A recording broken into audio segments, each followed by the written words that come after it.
Hey everybody, and welcome to the show. Round the Nation right here, TYT Nation. Jeff Waldorf here with you. Got a great show for you guys today. We have an update on Roseanne. Oh, that's fun. Then we've got some actual real news. We're going to talk about Ivanka Trump and more corruption. We have an interesting new theory about why school shootings happen from a Republican congresswoman. Never heard that one before.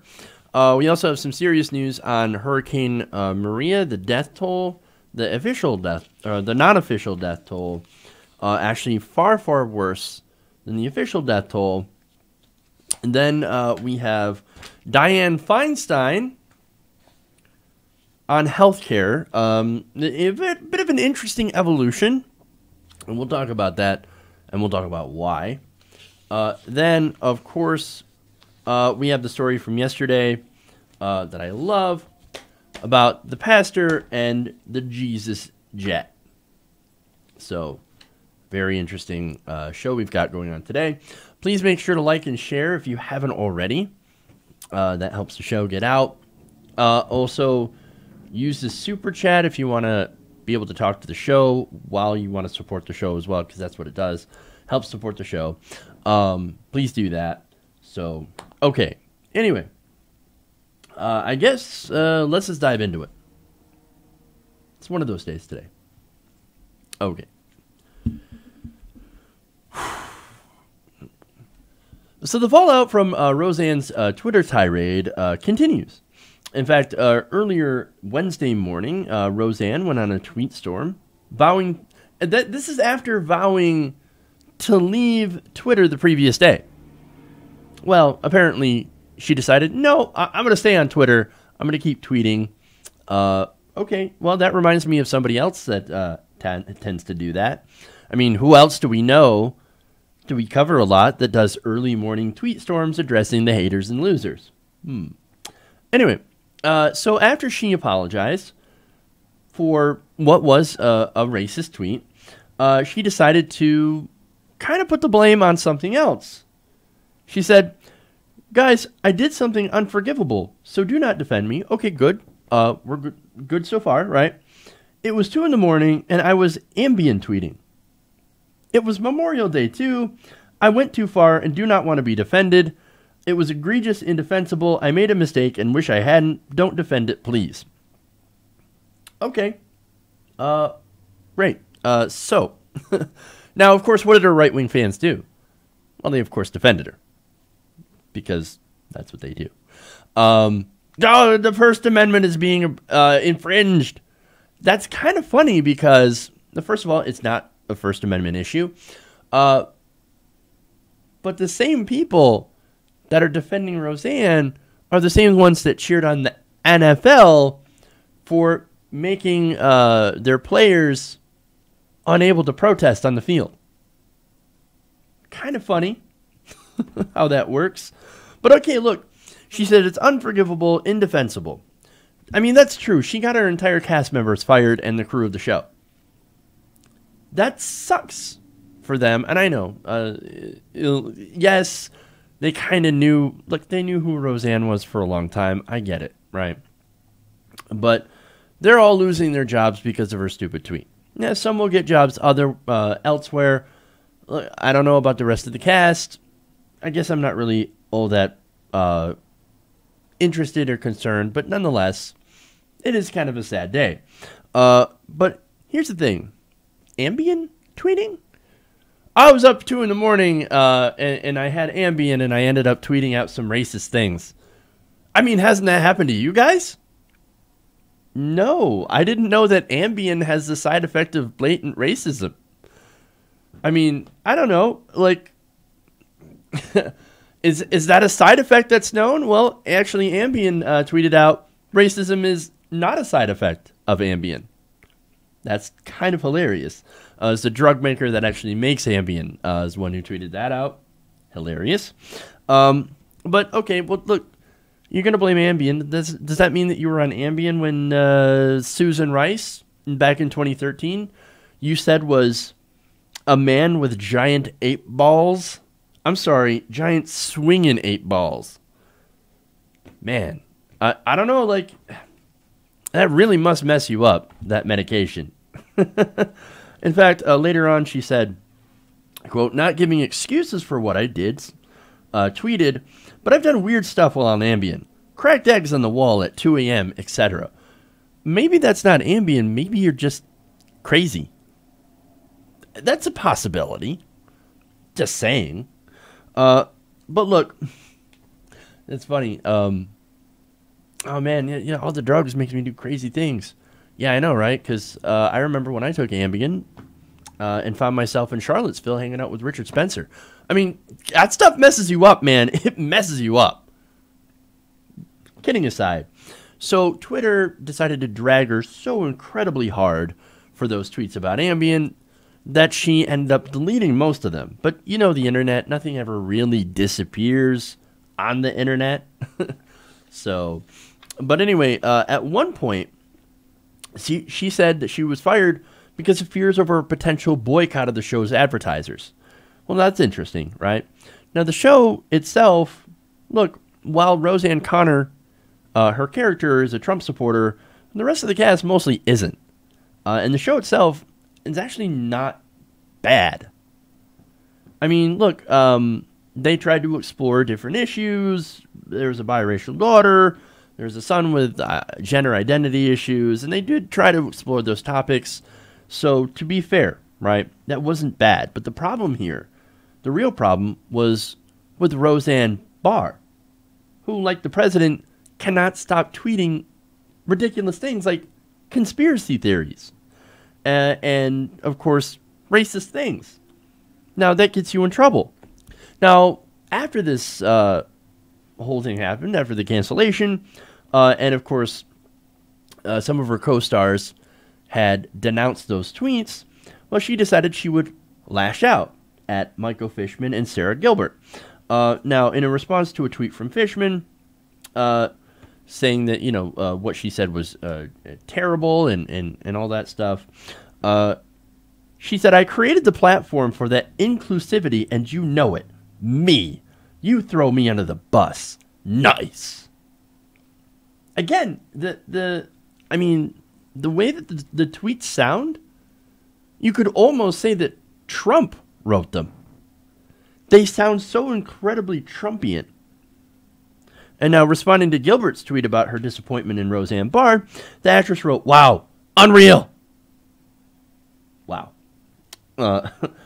And look, again, in a lot of her tweets, she's like, well, I made a mistake. It was terrible.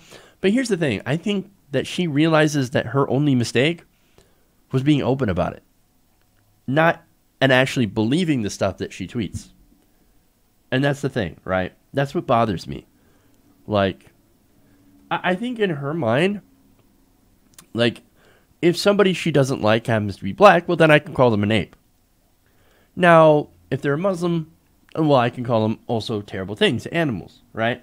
Now, if it's a black guy that she likes, well, then that black guy is wonderful. Like, oh, I like that one. He's one of the good ones. And I know they don't explicitly say stuff like that, but I think that's the mindset that's going on here. Oh, they're one of the good ones. Oh, they don't cause a problem. Oh, this person is just fine. I don't see what the issue is here. So, look, that's how a lot of modern, I guess that's how modern racism works, right? They pull out the slurs for black people that are uppity, that they don't like. And in the case of President Obama, well, how much more uppity could you be than becoming the president of the United States? Or in Colin Kaepernick, how much more uppity could you be while going in protesting against systemic racism? So, again, that's kind of how this works. But it is still racism at the end of the day. Now, she also tweets and retweets weird conspiracy theories. For example, the one against George Soros, literally calling him a Nazi collaborator, which is ridiculous, unproven. He was 13 years old during the Nazi occupation. Among other things, no, it has been debunked that he was a Nazi collaborator. But again, they like to pick on George Soros. Look, I got my own problem with George Soros. He's a hardcore capitalist. Yes, he gives to liberal causes, and I think that's another thing that I have a problem with, is because it's more big money in politics. And I'm against the big money in politics. Doesn't matter what side it comes down on. So, but nonetheless, truth is truth, and bullshit, lies, and conspiracy theories are exactly what those are. So, but anyway, I think the only lesson that Roseanne has learned from this entire thing, unfortunately, is that she just shouldn't tweet openly about racist things, that she should keep it in check. And of course, for her, she's unable to do it. So, and that is why, unfortunately, she should not be allowed on TV, at least to have a show on a flagship network.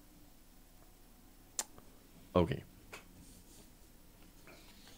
All right.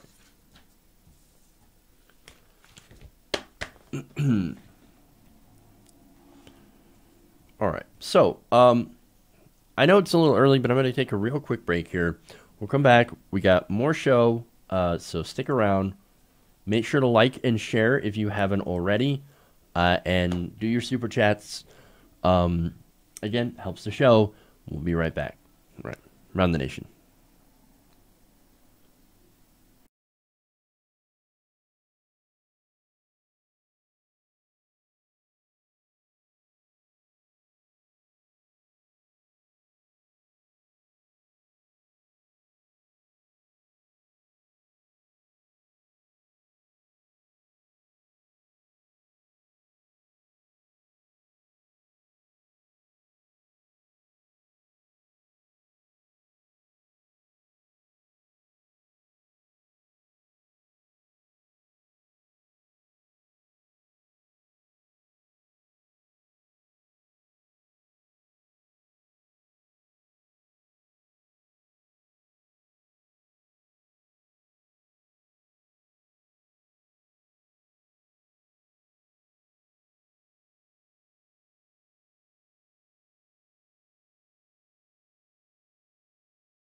Hey everybody, welcome back to the show. TYT Nation, around the nation, right here at TYT Nation. Jeff Waldorf here with you. All right, so let's get back to the stories. Let's go with Ivanka Trump. Okay. Hold. Here we go. Okay. Ivanka Trump doesn't have time for your petty little questions, especially when it comes to her massive conflicts of interest. Now, let me explain. During a background call hosted by Ivanka Trump and Holly Richmond, director of President Trump's Council on Sports, Fitness, and Nutrition, in advance of White House Sports and Fitness Day, again, that's a little bit hilarious, seeing who we're dealing with, Donald Trump and his cheeseburgers and Diet Coke. Nonetheless, one of the hosts decided to drop off the call after being asked to comment on her father's exercise regimen. Well, that's interesting, right? Well, since it is Sports and Fitness Day, I think they have a right to ask if the president is healthy and is fit to office, to be in office, right?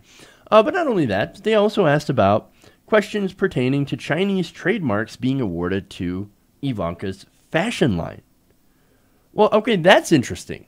Now, press aide Nino Feltavo told reporters Tuesday, after Ivanka Trump was asked to address questions about her company, they said, "You can refer those questions to the press office." So, a reporter asked a question about, yes, for one, fitness, and for two, a little bit of conflicts of interest, as the Trump organization actually has, And oops, she drops off the call suddenly. Now, what questions? Okay. Now, again, what about that conflict of interest, right? Well, last week, HuffPost reported that Ivanka Trump's business had won approval from the Chinese government for at least 5 new trademarks. So she already has a lot of trademarks, over 60 in China. So she just added a few more. Now, that approval came just days before President Trump announced that he was working on a deal to drop prohibitions against a Chinese cell phone manufacturer. That is the ZTE story that we were doing. Now, again, that's very curious, right? Well, more details. The trademarks grant Ivanka Trump operations exclusive rights to market a variety of products in China. That could potentially amount to millions of dollars in profits for the Trump organization. But wait a minute. Ivanka Trump has a position inside of the White House. And she has access to world leaders. That's something that a lot of other businesses don't seem to have. Well, that seems to be using your position for personal financial gain. Well, wait a minute. Well, that's potentially illegal. I think that breaks the Emoluments Clause, at least if the president does it. Now, I'm sure, of course, this whole thing is just a coincidence, right? Now, according to the article, Ivanka Trump Marks LLC received approval last year for several other trademarks after she began working in the White House.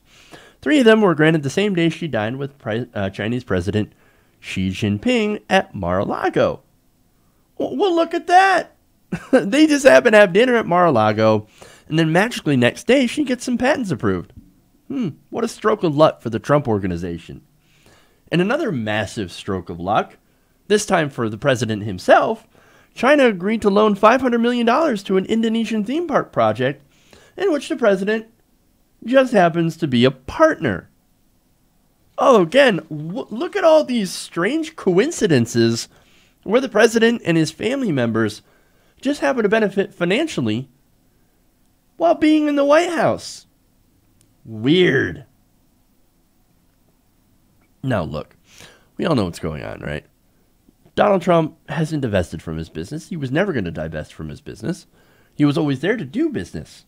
He does these deals and he gets rich off of it. Because to him, the presidency wasn't about serving the people. It was never about public service. It was never about making America great again. It was about making Donald Trump rich again.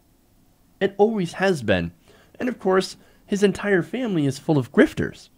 So here's Ivanka Trump with her business coming in and making deals with China. Again, that is ironic because the whole Trump pitch was, we're going to stop China, we're going to make American jobs. Well, look, we're going to do business with America, we're going to do business with American products, we're going to make products in America. That is not true. The Trump organization itself has a lot of things that are made in China. And now Ivanka Trump is getting special deals in China. Special trademarks and of the ability to do business with China. Of course, all in return for a Chinese phone manufacturer that was found to have defective or, well, not necessarily defective, but in a lot of cases, at least insecure phones.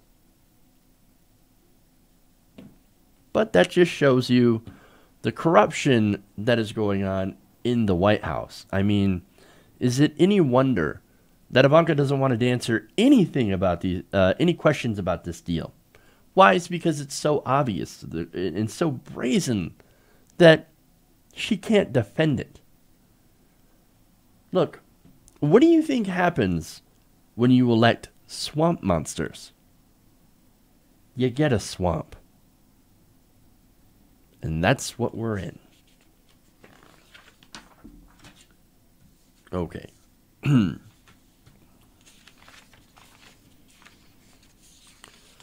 right. So let's go to something serious.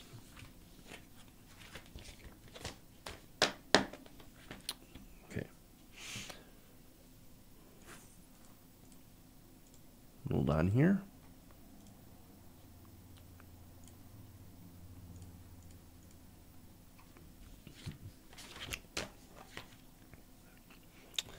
In the wake of the disastrous hurricane that hit Puerto Rico, Hurricane Maria, there are many officials in the current administration that have settled on an official death toll of about 64. Now, that number, according to a new study, is actually wildly incorrect. So this study, published in the New England Journal of Medicine on Monday, actually found that there was a much, much higher death toll than what the official administration death toll is from the hurricane. Now, according to that study, Hurricane Maria had actually killed a total of 4,645 people. Wow. That is actually more than Hurricane Katrina and 9/11. So, look, and like you talk to right-wingers, right? For example, Rudy Giuliani got recently booed at a New York game, right? Some sort of sporting event. You can tell I don't pay attention to sports. But anyway, a lot of right-wingers like, oh my God, never forget 9/11, right? Well, there are more people that died from climate change, which is what fueled this storm, than 9/11. How come nobody's saying, remember Puerto Rico? Remember Puerto Rico? Well, it's because nobody cares. At least they don't care about Puerto Rico. And unfortunately, the media also does not care about Puerto Rico. Look, again, the study found that post-hurricane mortality rate was about 14.3 deaths per 1,000 persons, which was a 62% increase from the pre-storm mortality rate during the same period back in 2016. Now, what are the reasons for that? Well, of course, after Hurricane Maria hit, a lot of their infrastructure, which was already old and kind of falling apart, was decimated. So, of course, there were stores that couldn't store food. You had a lack of water, food, medicine, shelter, medicinal facilities. In fact, the two biggest factors were lack of access to medication and medical facilities. That actually ended up causing the most fatalities, and of course, that normally affects people who are children or elderly people. Now, it gets worse, though, because if you didn't think 4,645 people was bad enough, no, researchers actually say their estimated death toll is likely to be an underestimate. Now, the study by a group of Harvard University researchers, as well as experts in Puerto Rico, found that the death toll, as I said, was actually 70 times higher than the official estimate. Now, that is consistent with other investigations that have found the storm deaths were far higher than the official count. How they came up with the number that they came up with in this study is that researchers surveyed about 3,299 randomly chosen households in Puerto Rico. And they calculated the excess deaths by comparing post-hurricane mortality rates with the same period before, as I mentioned, when there was no major storm. According to the study, the death toll may have exceeded over 5,000 people. So now, why isn't this news? Well, I mentioned before, it's because they don't care. Now, why don't they care, or why don't they want to mention it? Well, for one, this storm was fueled in part by climate change. Now, look, climate change doesn't cause storms, but it actually causes the storms that we already have, that we already get during a season, to get stronger due to the warmer water. Or as Trump would put it, big ocean water. Big water. And look, the other reason that they don't want to mention it is because the Trump administration had a terrible response to it. Food and medicine, and took a long time to get to the island, and of course power. Look, the Trump administration hired a company to try to restore power that had 2 employees, and they were getting paid an exorbitant amount. And that was their response to it. It was just another money-making scheme, which is incredibly sad when you have a government that is essentially only there to try to make money for themselves and their friends. And look, not only that, but there's not a lot of attention was paid to it by the administration at all. And that, of course, is to be blamed for this slow response. I mean, when you look at the response compared to other storms that happened within the same time period, For example, Florida and Texas. Well, Florida and Texas actually got more aid. They got it quicker, and they had more attention paid to it. Look, this whole situation reminds me a lot of Hurricane Katrina. Now, that was a debacle. That happened during the Bush administration. And, of course, Bush and FEMA under that director got a lot of heat for it. And, of course, they deserved that. Maria is Trump's Katrina. And, of course, when it comes to Trump, it gets far, far worse. Again, over 5,000 estimated dead, not only from the storm itself, but the aftermath, the slow response from the government. And yet, according to Vox, the White House's latest budget proposal seeks a 72% cut to clean energy research and reduces FEMA's budget by almost $600 million. So, look, that's a decent amount of money. Not only cut from climate change, but also from FEMA. So we're not going to work on reducing the impact of climate change by switching over to clean energy. Oh, no. And we're also going to cut funding for an agency that has to clean up after climate change fueled events. Fucking brilliant. What a smart government that we have. Run by incredibly smart people.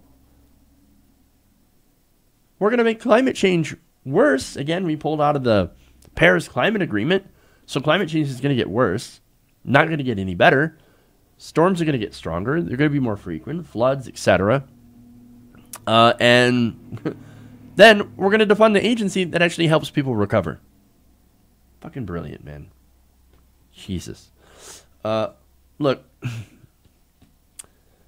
I would expect to see more of these disasters in the future. I mean, we're definitely on track to see this. Look, maybe we'll get lucky. Maybe one of them will hit Mar-a-Lago. Maybe then, the Trump administration might actually start to give a shit. Until then, I wouldn't count on us doing anything. These people in office are monstrous. They continue to put the oil companies and their profits above human life. That makes me sick. And it should make you sick too. Okay.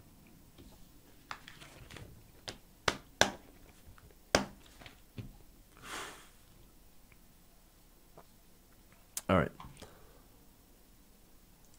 Let's go to our next story.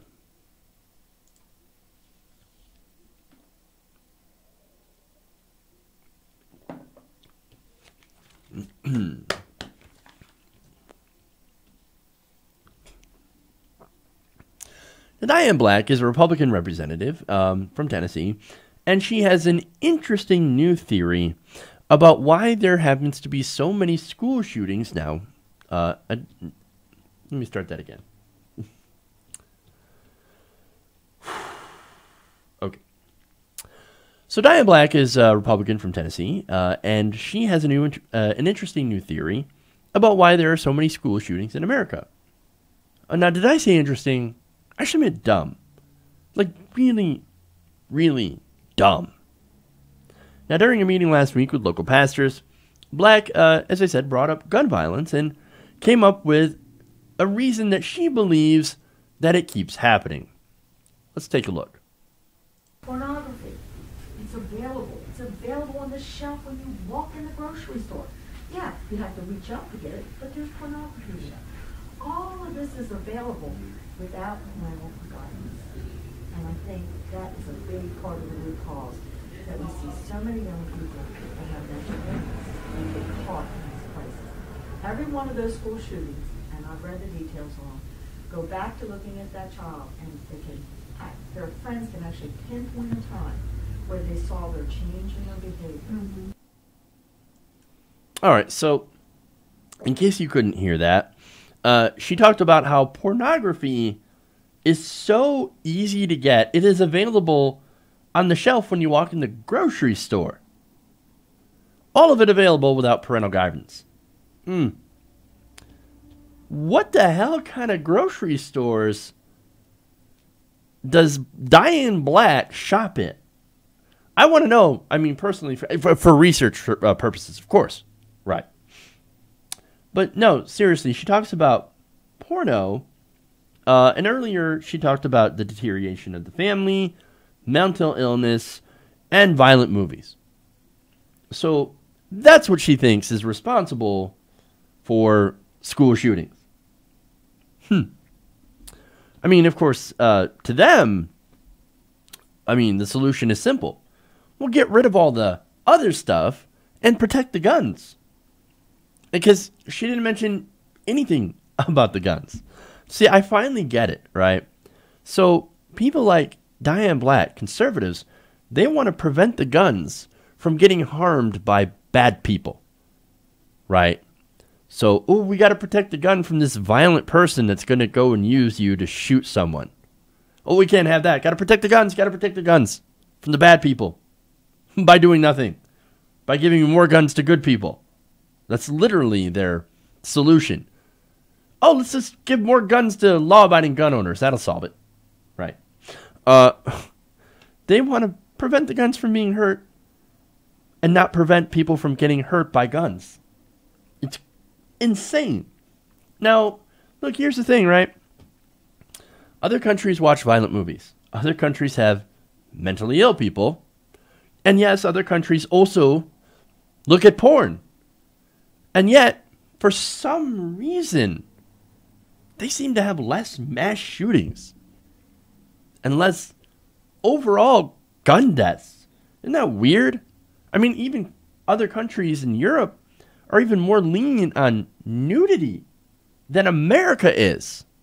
And yet, for some reason, America seems to have so many more gun deaths. Weird. I mean, could it be the fact that we have, I don't know, more guns than people? Over 300 million guns. We are swimming in an ocean of guns. Might have something to do with it. Now, look, guns, of course, aren't the only thing, right? Actually, experts say that poor social, economic, and cultural conditions are also factors in gun violence. And they suggest that if we improve those conditions, and I'm going to add in by giving people a living wage and health care, for example, like mental health care. Republicans keep talking about that, but they always seem to try to defund healthcare systems. That's weird. And also reduce easy access to firearms. Well, then maybe we can reduce the number of mass shootings. Maybe. In fact, James Gilligan and Brandy Lee of Yale University, both experts on gun violence, they say that these actions would be far more effective than all the police, doctors, and hospitals combined in intervening only after tragedies have struck. Well, yes, that would make sense. Prevention happens to be the best solution out there, preventing gun violence. And how do you do that? You try to keep guns out of the hands of the people who will do harm. That makes sense. But we also have to look, as I said, we look at who can access guns.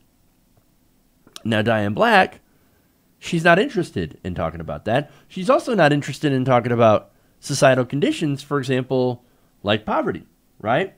So instead of talking about either of those things, well, let's just go after the porno. Let's go after the violent movies and, of course, violent video games, things that aren't at all related to the gun issue.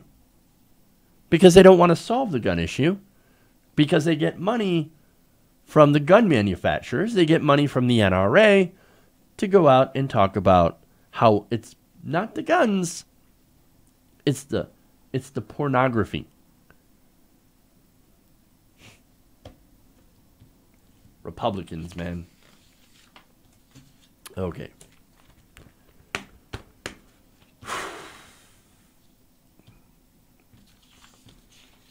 All right. So let's let's go to Feinstein. Another Diane that I'm not in favor of. Okay. Now, Diane Feinstein is ready for Medicare for people over 55. Well, I guess that's kind of progress, right? Now, according to the Sacramento Bee, in the past month, California Senator Dianne Feinstein has decided to throw her support behind 2 health care bills and is now touting her embrace of the policies promoted by the 2 bills that she decided to co-sponsor. Now, she actually released an ad that I want to show you where she talks about those 2 things that she has decided to back. Let's take a look. I support the Affordable Care Act and voted against all of Trump's attempts to repeal it. But we need to do more. I believe in universal health care, in a public health option to compete with private insurance companies, and expanding Medicare to everyone over 55. And I believe Medicare must be empowered to negotiate the price of drugs. California Values, Senator Dianne Feinstein. All right, so I believe in universal health care. Do you understand what the word universal means? It means everybody gets it. Under a public option system, that still ends up leaving people out because you still have to buy into the public option. Just saying. Not exactly universal. It's only universal if everybody gets it. And of course, when you do Medicare for all, that means everyone gets it regardless. Nice try, Diane. Nice try. Look, now what she was talking about for this public option, and by the way, this is something the Democrats have put out recently, is for Medicare X, right? That's what they call it. Medicare X isn't at all like Medicare. It is basically a public option type of system that is fairly watered down. So, again, that's not going to solve the problem. Now, her other solution, of course, as I said, is to expand Medicare for people under, 55 or older. So under 65. But wait, why not just expand Medicare to everybody? Oh, because she's not ready to do that, right? So they asked her, hey, are you in favor of a Medicare for all system? No, I am not in favor of a Medicare for all system. In fact, I think it was either her or Pelosi that said that she's not ready. One of them said, no, I'm not for a government takeover of health care. Well, that's the Republican line. So, but wait a minute. Medicare actually is more efficient. It does better and actually is truly universal health care. That's what we want. If you say you support universal health care, then you would have to support Medicare. But you don't. And why don't you do that? It's because of your donors. You get millions and millions of dollars from the healthcare industry to go and serve the healthcare industry. That's fairly straightforward. That's where you get your campaign contributions. In fact, that the healthcare industry probably paid for that ad through their lobbying expenditures. So, look, I'm sorry, but not enough. Not enough. Now, what is interesting is that, like, she wants you to know by putting out these ads that she is changing her position, but she also wants you to know that she's not doing so because she's in a contentious primary. No, it's because she's totally down with new progressive ideas. Right. Now, Feinstein adds that the timing of the ad and the support of the 2 bills is now unrelated, pointing out that the legislation is an extension of the types of healthcare policies she has been advocating for more than a decade. She said she's been in favor of a public option, and here's the thing, right? Look, this public option, this Medicare X bill, it's not going to do what we need it to do. It's not going to significantly lower prices. It's not going to, help with expensive medical services. Now, she says, look, let Medicare negotiate for drug prices. Okay, that's a good step. I like that. But here's the thing. The Democrats don't want to move forward on this issue. In fact, they love incremental change. And the reason they love incremental change is because that doesn't upset the donors too much. The real reason that she is moved a little bit forward on the position, at least coming out openly, because she said she's been in favor of it. Well, why not come out with a bill, or why not co-sponsor a bill that does these things? Why not fight for it during the ACA fight? Well, it's because she never got a challenge. It's because she really doesn't care about these issues. And now that she is in a primary, she's decided, oh, now I have to throw into these issues. Well, look, she's getting challenged by Kevin DeLeon and Allison Hartson and about a dozen others that are actually trying to oust her, and that is having a bit of an impact, right? Now, DeLeon and Hartson, they're running on Medicare for All. And most importantly, they're forcing a conservative Democrat to go a little bit to the left. And I also believe that David Hildebrand is running a progressive challenge as well. And he's also in favor of Medicare for All. In fact, a lot of these progressive challengers, that's their platform. And look, there's no reason that they couldn't do it in California, in the most liberal state in the union, and has the 5th biggest economy in the world. Or 5th or 6th. So, look, what they're doing is by running as Medicare for All, they're forcing a conservative Democrat in a liberal state to move a little bit to the left. And I know it's not a huge jump, but it does mean that we are starting to move the needle. And that, of course, is a good thing, because it means that in time we will eventually win. And then we'll actually get the policies that we desperately need. Okay. So here's what I'm going to do. I'm going to take another quick break. We'll come back. We get a couple more stories here, including Jesus Jet, which I can't wait to do that story. So we'll be right back. Round the Nation.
Everybody, welcome back to the show.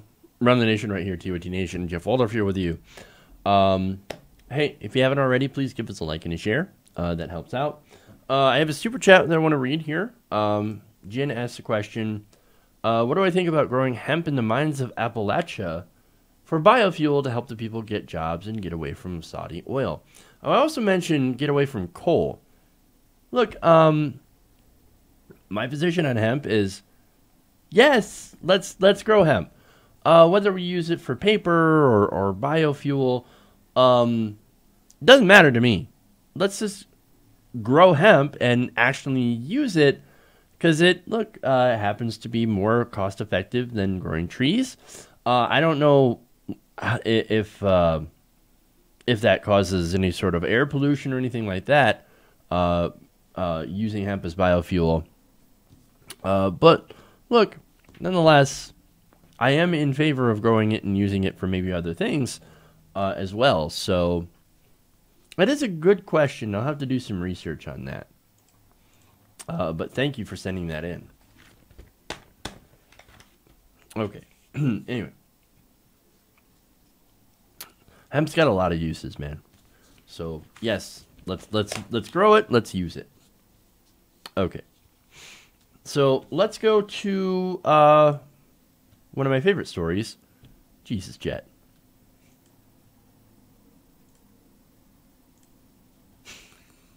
Oh, I love it. Okay.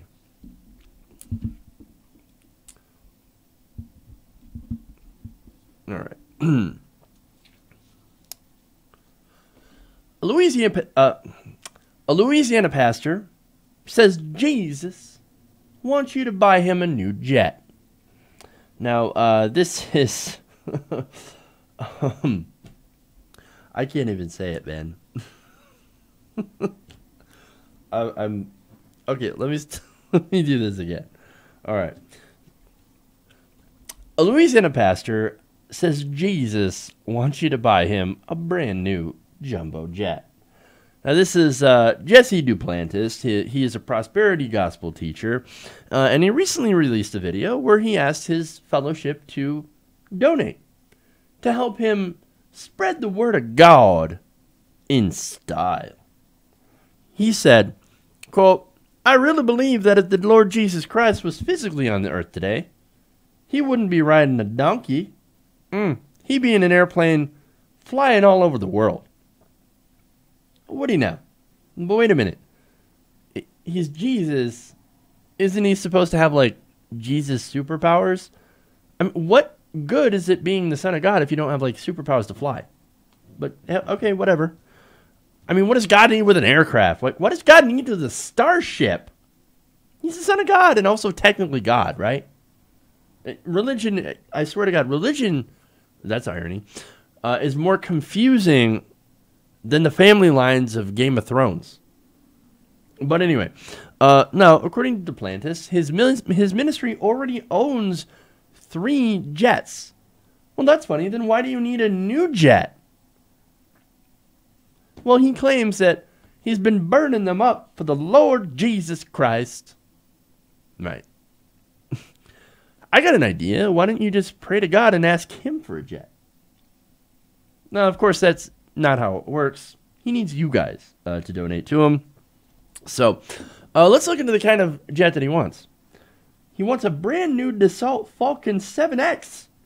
That is a 3-engine jet with a range of 5,950 nautical miles. So the reason that he picked that, of course, is that he's tired of all these frequent fueling stops. It's got to waste his time getting more gas or, well, jet fuel. And he ain't got time for that. He's got to go and commune with God. In fact, he says that, oh, no, you're going to understand.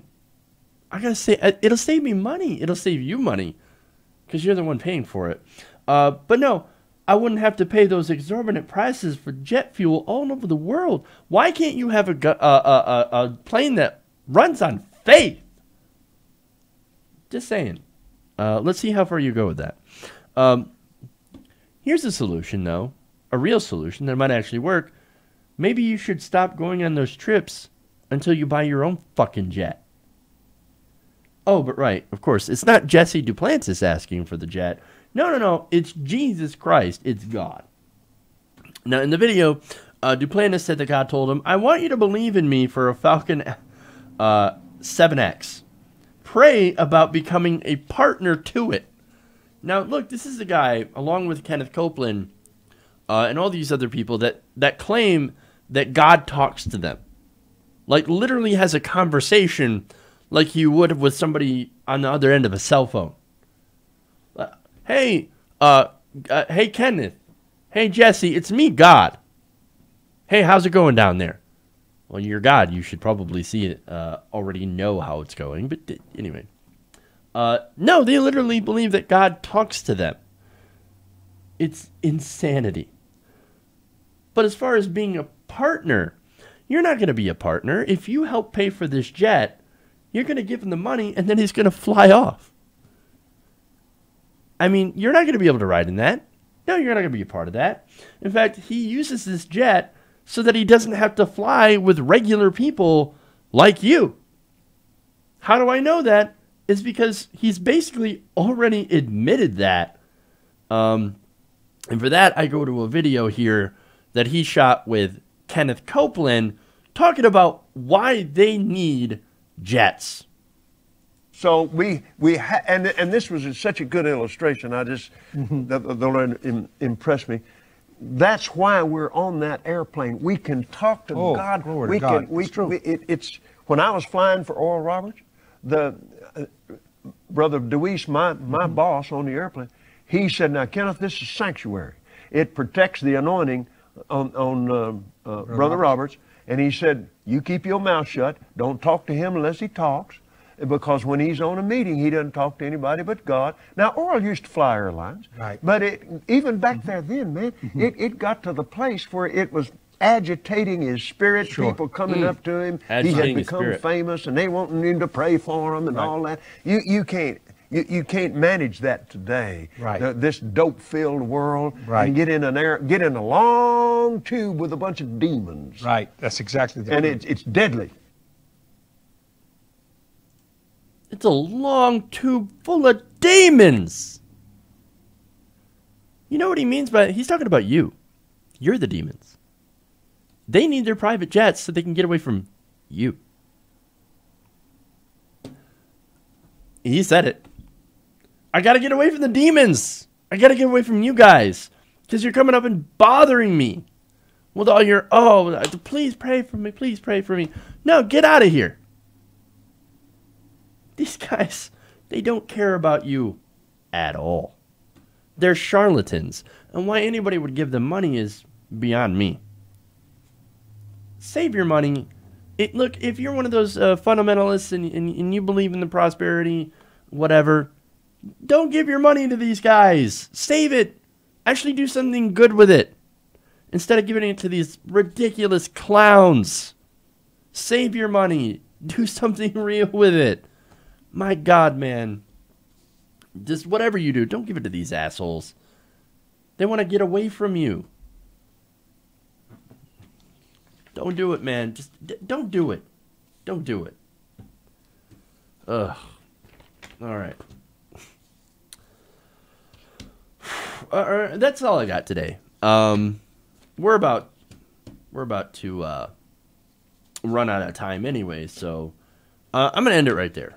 Okay. So everybody, thank you for watching. Thank you for subscribing to the channel. If you want to support us, patreon.com/TYTNation. Again, that helps us stay on the air. Thank you for the super chat earlier today for the question, Jen. Appreciate it. You, of course, your support means a lot. So thank you. All right, everybody. That's it. Love you guys. Remember, change begins with you. Good night, TYT Nation. We'll see you guys tomorrow.